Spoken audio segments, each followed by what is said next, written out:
Hello everyone and welcome to another episode of the McGonagall Boxing Podcast. So just want to quickly preview Joshua Buatsi, Craig Richards tomorrow night at the O2. I just think it's going to be a Buatsi masterclass. If I'm looking at it, I think styles make fights, and ultimately I think Craig Richards' style fits perfectly into Joshua Buatsi's fight in IQ, his fighting style, his fighting range. Richards is there to hit. He's very upright. He sort of comes forward. He's got decent jab on him. Orthodox fighter, but he's upright. He's stiff. He gets hit. I mean, Bivol nearly knocked him out early. They buzzed him badly. People don't mention this because obviously he survived the full 12 rounds. And admittedly, he came back quite well against Bivol. I think Bivol took his foot off the gas. And as we know, Bivol can be hot and cold in his fights. Obviously, he's very hot against Canelo. But, but he nearly got Richards out there early. I mean, he caught Richards heavily. And I think Buatsi will do the same. Ironically, I think Buatsi punches harder than Bivol. I'm not saying he's got the...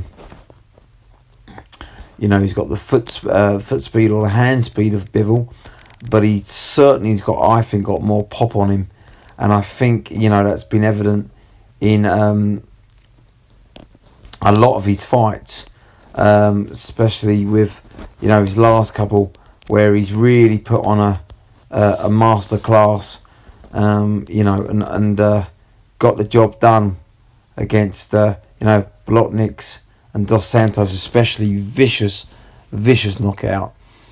And this was a guy that was undefeated at the time. So, for me, Buatsi, is ever improving. This is his 16th fight. I think it's a perfect fight. What is he now? 29. So I think he's coming in the peak years of his life. I think Craig Richards has only had a few more fights. I think he's on 22 now. So, and he's 32, so it's not like he's got a massive golfing experience. And besides the Bivol fight, he hasn't really fought anyone of similar note of Buatsi. I think Buatsi's fought the stiffer competition. Maybe Frank Bologini, which Richards lost to, 5 years ago. But besides that, there's not a whole lot in terms of experience or opponent's fault.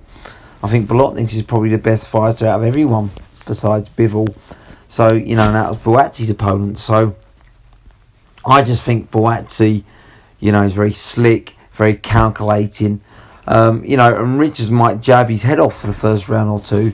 But I think as soon as Buatsi times Richards, he's going to go. I'm not saying he's got a glass jaw because he did take Bivol's punches. But, he was rocked and he was buzzed. Anyone who says he wasn't is a liar. Took a back step. But, credit to him. He's tough, he's game, Richards. But I don't think he's going to stand up to the power of Buatsi, who lands flush on the chin with him. And I think that will happen around the 4-5 mark. I think like I say, he could easily lose the first couple of rounds because he used to be in the dominant one. And I think Richards will look to back him up. I don't think he'll look to use his jab. But I think as soon as Buatsi figures him out, figures his style out, realises that, okay, he's more of a pressure fighter this time round, he'll figure it out. He's a very smart fighter, Buatsi, and I think he'll time Richards. And when he does, I think Richards will go.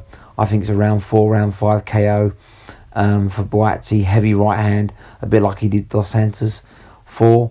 I don't think Richards will get up. And I think Buatsi will make a big statement to the Bivols and the Berbatov of this world light heavyweight champions, because he knocks Richards out, becomes mandatory for the Bivol fight. So it's a big fight, and I expect a big statement from Joshua Buatsi tomorrow night. I think, as I say, Richards will be game, he'll be brave, he'll bring it like he always does, but I think he'll be outclassed, overpowered tomorrow night. I can see a round 4, round 5 KO from Buatsi, and then he'll be calling out Bivol for his world WBA title shot, and rightly deserved.